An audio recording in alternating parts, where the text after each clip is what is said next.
A few years ago, a man sat in his car outside his own house. The engine was off. The driveway was empty. Inside, his family was waiting for him. But he didn't get out. 5 minutes passed. Then 10. Then 15. He just sat there, staring at the steering wheel. Not because something terrible had happened. Nothing had happened. That was the problem. His life was working exactly as planned. A stable career. A respectable income. A marriage that looked fine from the outside. Children who were healthy. A house in a neighborhood people worked their entire lives to reach. Everything he had spent decades building was finally there. And yet, he couldn't make himself open the door. Because somewhere between the driveway and the front door existed a distance he couldn't explain. Not physical distance. Something else. The feeling that the moment he walked inside, he would have to become someone again. The husband. The father. The provider. The man who had everything figured out. And he was exhausted. Not from working too hard. From performing too long. Maybe you've never sat in a car like that. But maybe you felt something similar in a different moment. In the middle of a conversation where you're nodding along, but not really there. In a room full of people who know your name, but not who you actually are. In a quiet Sunday afternoon when nothing is wrong. But nothing feels quite right either. Not a breakdown. Not depression. Just a strange, hollow feeling. Like you've been living someone else's life. And you can't remember exactly when you're slipped away. Most people don't stay with that feeling. They reach for their phone. They pour another drink. They make themselves busier. They find something, anything, to fill the silence. Because silence asks questions. And some questions are dangerous. What if the life I'm living isn't actually mine? What if I've spent years becoming someone I never chose to be? What if success arrived, and I'm still not satisfied? Most people spend their entire lives running from those questions. Not because they're weak. Because nobody ever told them that hearing those questions is not the beginning of a crisis. It is the beginning of an awakening. Carl Jung spent decades studying the human psyche. And one of the things he observed again and again was this. Many people do not lose themselves all at once. They lose themselves gradually. One small compromise at a time. You choose what is practical instead of what feels true. You say what keeps the peace instead of what you actually believe. You follow the path that looks impressive instead of the one that feels meaningful. You wear the smile that makes others comfortable instead of showing the face you carry alone. None of these choices seem dangerous in the moment. In fact, the world rewards them. Teachers praise the child who fits in. Employers promote the person who doesn't cause trouble. Society calls you mature for swallowing what you really feel. But there is a cost. A hidden one. Every time you betray a small inner truth to keep the peace, a tiny distance forms between you and yourself. Invisible at first. Easy to ignore. But distance accumulates. And one day you look up and realize you are standing very far from the person you once were. That is why some people reach 40, 50, even 60 years old, with every external marker of success in place, and still feel an emptiness they cannot name. They achieved the goals, but they forgot to ask who those goals belonged to. They built a life, but somewhere along the way, they stopped building it for themselves. A woman once described this feeling after her marriage ended. For weeks after her husband moved out, she kept sleeping on the same side of the bed.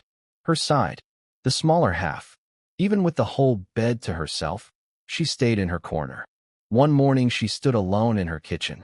No husband asking about breakfast. No schedule pulling her somewhere. Just silence. And standing there, holding a cup of coffee that was finally the temperature she actually liked. She felt something unexpected. Not relief. Not sadness. Terror. Because she realized she didn't know what she liked anymore. Not just coffee. Anything. She had spent so many years becoming who everyone needed her to be, that she had forgotten how to simply be herself. I wasn't depressed, she said later. I was a stranger to myself. That moment is terrifying. But it is not a sign that something is broken. It is a sign that something is finally awake. Because here is what nobody tells you. The life that doesn't feel like yours is trying to tell you something. Not that you failed. Not that you made wrong choices. But that somewhere beneath the performance, beneath the obligations, beneath the decades of becoming what others needed, there is still a person waiting. Quietly. Patiently. Without judgment. The person you were before the world told you who to be. Most transformations don't begin with inspiration. They don't begin with a perfect plan or a motivational speech. They begin with discomfort. With a man sitting in a car, he can't make himself leave. With a woman standing alone in a kitchen, finally tasting her own coffee. With a moment so quiet, so unremarkable, that the noise of ordinary life finally falls away. And in that silence, a question appears. One that is simple and changes everything. Who would I be if nobody were watching? That question is where this journey begins. Not with answers, with that question. Because once it enters your life honestly, once you let it settle into the parts of you that have been waiting to be seen, you will find it is impossible to ignore. And everything that follows will ask you to answer it more deeply, one layer at a time. The strange thing about masks is that most people don't know they're wearing one. A man once described a moment he couldn't forget. It happened during a company dinner. Nothing special. Just another evening filled with polite conversations, forced laughter, and carefully chosen words. The kind of night he'd attended hundreds of times before. At one point, someone asked him how things were going. He smiled. Couldn't be better. Everyone nodded. The conversation moved on. A few minutes later, he excused himself and walked to the restroom. He locked the door behind him. The room became silent. And for the first time that evening, nobody was looking at him. Nobody needed anything from him. Nobody expected him to be interesting, confident, successful, likable. He stepped toward the mirror, and the smile vanished immediately. Not gradually, instantly, as though it had never belonged there. For several seconds, he stared at his reflection. Then a thought entered his mind, one he had never dared put into words. I don't know which version of me is real anymore. The man at the dinner table, or the man standing in front of the mirror. And what frightened him most was that he didn't know the answer. Most people have experienced a moment like this. Maybe not in a restroom. Maybe while lying awake at night. Maybe while driving home from work. A brief moment when the performance slips, and someone unfamiliar looks back. Not because you've become fake, because you've become fragmented. Different versions of yourself for different audiences. One for work, one for family, one for friends, one for strangers, one for social media. And somewhere along the way, the original version becomes difficult to find. Carl Jung had a name for this, the persona, the version of you built for the world. Useful, necessary, sometimes even successful, but dangerous for one reason. The longer you wear it, the more it begins to feel like skin. And one day, you can no longer tell where the mask ends and you begin. The problem is not that we wear masks. Everyone does. The problem is forgetting that they are masks. A child learns quickly which emotions are welcomed and which are not. A boy cries and hears, "Be strong." A girl gets praised for always being agreeable. Someone speaks honestly and is rejected. Someone hides their true feelings and is rewarded. The lesson is rarely spoken out loud, yet almost everyone learns it. Certain parts of you are acceptable. Certain parts are not. So little by little, you edit yourself. You become easier to love, easier to manage, easier to understand, but also further away from who you truly are. One of the saddest things about adulthood is that people often become experts in what is expected of them, yet remain strangers to themselves. They know how to answer emails, how to manage responsibilities, how to avoid conflict, how to appear confident. But ask them a simple question, what do you want? And many don't know, because the question has been buried beneath years of adaptation. The world rewards masks. That is why they become so convincing. The employee who never disagrees is called professional. The person who never complains is called resilient. The one who sacrifices everything is called admirable. But sometimes they are simply masks that have been applauded for so long they have become identities. Jung warned that whatever is pushed out of awareness never truly disappears. The parts of yourself you reject do not vanish. They wait, patiently, in silence. The anger you never express. The dreams you never pursue. The opinions you never voice. The grief you never allow yourself to feel. All of it remains. And eventually, the weight becomes impossible to ignore. Not because life collapses, but because maintaining the performance becomes exhausting. You wake up tired. You feel disconnected. You become restless without knowing why. The man at the company dinner eventually returned to the table. Nobody noticed anything different. The conversations, the laughter, the evening continued. But something had shifted. Because once you catch a glimpse of the mask, you begin noticing it everywhere. In meetings, in relationships, in your ambitions, in the stories you tell about yourself. And sooner or later, another question emerges. A more dangerous question. If so much of my life has been shaped by who I thought I needed to be, then how much of it was actually mine? And here is the hidden danger of the mask. When we wear it for too long, we develop a deep, unspoken resentment toward anyone who has the courage to take theirs off and live truthfully. We trap ourselves in a race we never wanted to run, an endless race of comparison. The strange thing was, he should have been happy. 3 days earlier, he had received the promotion he spent years chasing. There had been congratulations, messages, a celebration dinner. Everyone around the table said the same thing. You made it. And for a few hours, he believed them. He smiled. He raised his glass. He told himself this was the moment. The one he had sacrificed weekends for, missed birthdays for, stayed late for, year after year after year. Then the feeling faded. Not slowly. Almost overnight.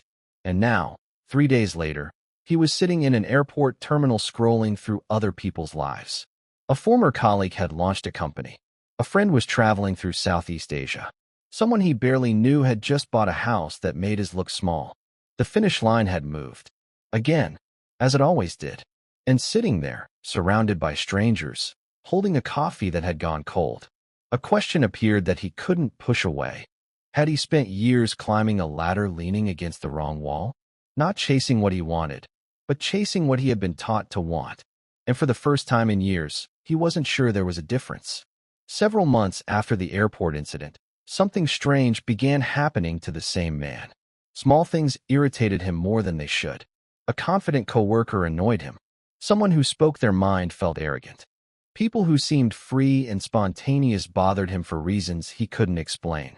He had opinions about everyone, judgments, criticisms, stories about who they were. And most of those stories sounded convincing. Until one evening, a friend asked him a question. A question so simple it stopped him cold. What exactly bothers you about them? The man answered immediately. They're selfish.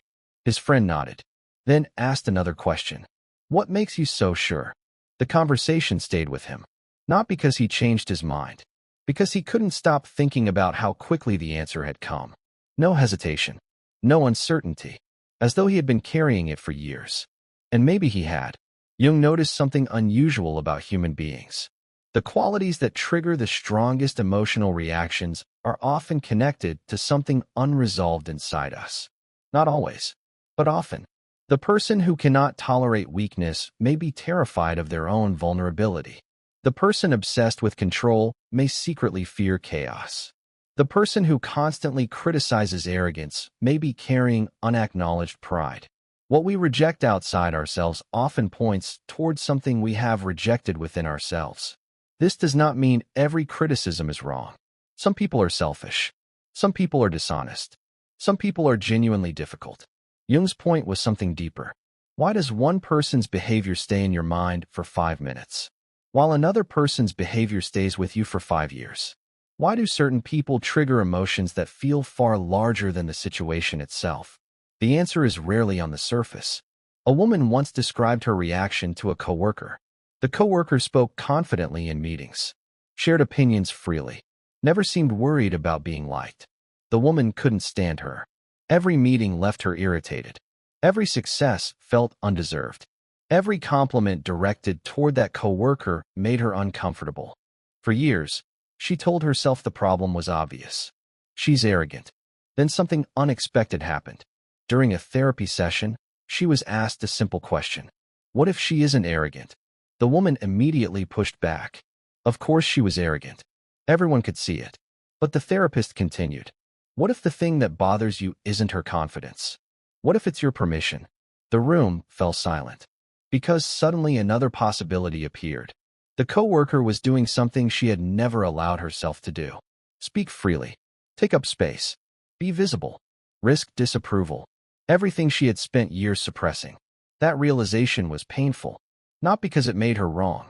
Because it made her responsible. Most people would rather believe their discomfort comes from someone else.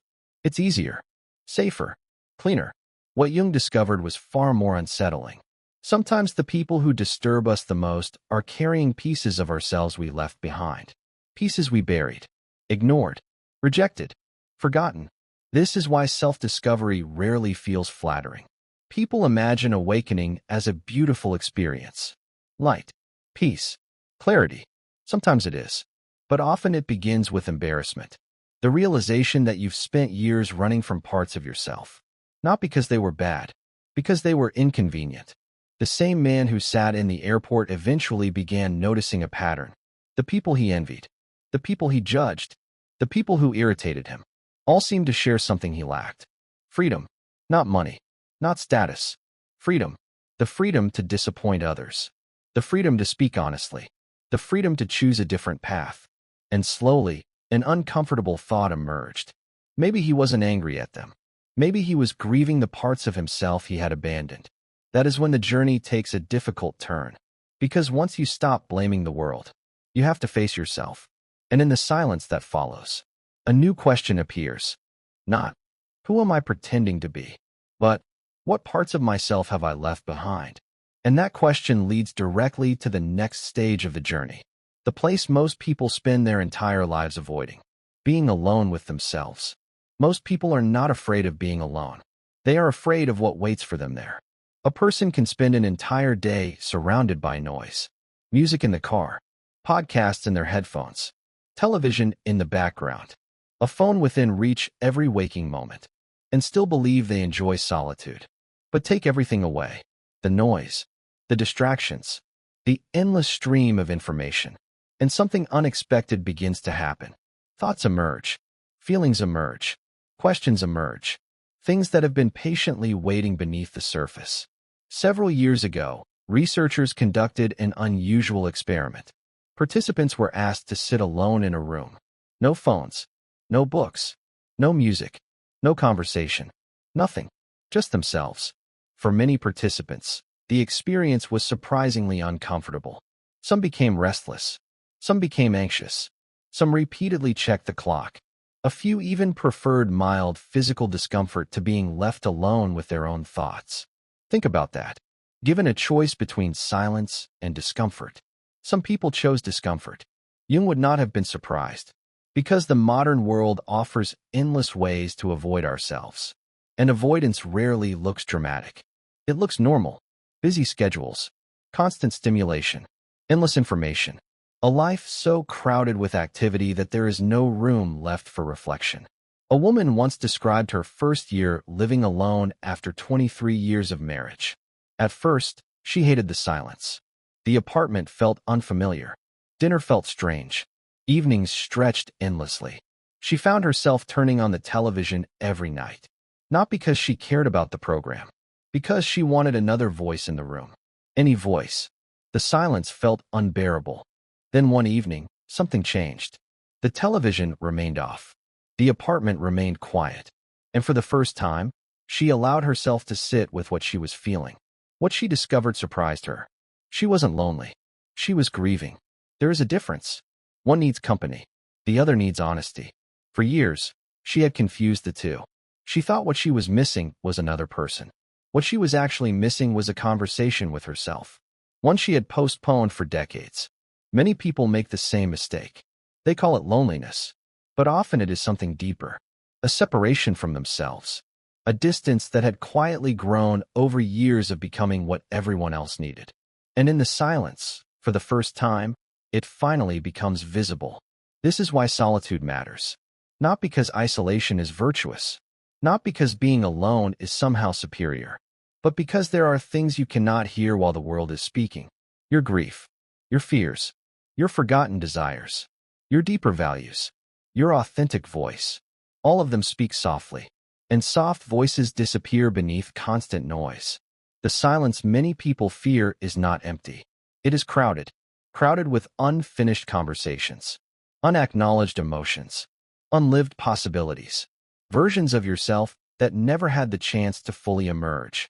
And eventually, if you remain still long enough, something remarkable happens. The silence begins to change. What once felt threatening becomes familiar. The restlessness weakens. The urge to escape softens. And beneath all the noise, a different kind of strength appears. Not confidence, something deeper. Self-trust. The quiet certainty that comes from finally listening to yourself. And yet, this is where many people become stuck. Because hearing your own voice is one thing. Trusting it is another. For years, perhaps decades, the world has told you who to be, what to value, what success should look like. Now another voice is beginning to emerge. A quieter one, an older one, a voice that does not care about status, approval, or comparison, only truth. And the question is no longer, can you hear it? The question becomes, will you follow it? Because the final stage of this journey is not discovering who you are. It is finding the courage to live as that person. And that changes everything.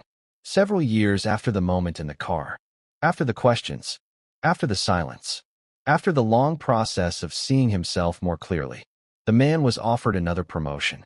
On paper, it was everything he was supposed to want. More money, more status, more responsibility. The kind of opportunity people spend years hoping for. When the offer arrived, everyone around him reacted the same way. His co-workers congratulated him. His friends encouraged him. His family assumed the answer was obvious. Of course he would say yes. Why wouldn't he? For most of his life, he would have asked the same question. But something was different now. For the first time, he didn't immediately think about what other people expected. He didn't think about appearances, or prestige, or what the decision would communicate to the world. Instead, he paid attention to something he had ignored for years. His own response. And what he noticed surprised him. The offer didn't make him feel excited. It made him feel tired. Not because the opportunity was bad, because it belonged to a version of himself he was no longer trying to become. For days, he wrestled with the decision. Part of him wanted the promotion, not the work, not the life that came with it. The approval, the certainty, the feeling of moving forward according to a script everyone understood. Because there is something comforting about expectations. Even when they do not belong to us, they remove the burden of choosing, the burden of uncertainty. As long as someone else defines success, we never have to ask whether it actually makes us happy. And that is why becoming yourself requires courage. Not because it is difficult to discover who you are, because sooner or later, discovering who you are forces you to make choices. Real choices. Choices that cannot be explained to everyone. Choices that may disappoint people. Choices that ask you to trust yourself more than the crowd. Jung believed that the central task of life was individuation. A word that sounds complicated, but points towards something simple. Becoming who you truly are. Not who your parents expected. Not who society rewards. Not who fear demands. You. Yet there is always a price. Because the moment you stop living according to expectations, some people will be uncomfortable. The version of you they understood is beginning to disappear. Not because they are cruel, because your change forces them to face questions they are not ready to ask themselves. This is why many people remain trapped. Not because they cannot see the truth, because they can. Not because they cannot hear their own voice, because they do. They remain trapped because truth creates responsibility, and responsibility demands courage. The courage to say no when everyone expects yes. The courage to disappoint others. The courage to choose a life that feels authentic rather than impressive. One afternoon, the man finally made his decision. He declined the promotion. Some people were surprised. Others thought he was making a mistake. A few assumed he lacked ambition.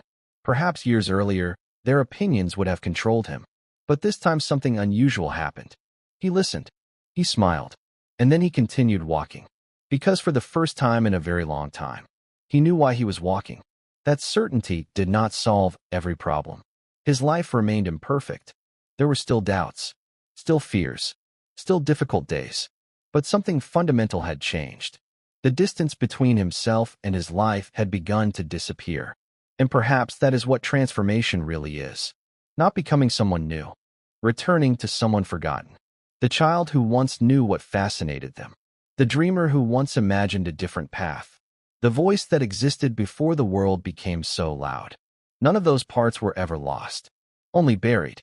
Waiting. Patiently. For the moment you were finally ready to listen. Most people believe the journey ends when they discover who they are. It doesn't. That is where the journey truly begins. Because every day afterward asks the same question in a different form. Will you remain loyal to yourself? Or will you return to the performance? There is no final arrival. No perfect version of yourself waiting at the end. Only a lifelong invitation to become a little more honest, a little more conscious, a little more fully yourself. And perhaps the greatest tragedy is not that a person fails, not that they struggle, not even that they suffer. The greatest tragedy is reaching the end of life and realizing you spent it becoming someone else. So before this journey ends, there is only one question left. Not the question the world asks, not the question of status, or success, or approval. Just this: when nobody is watching, who are you willing to become?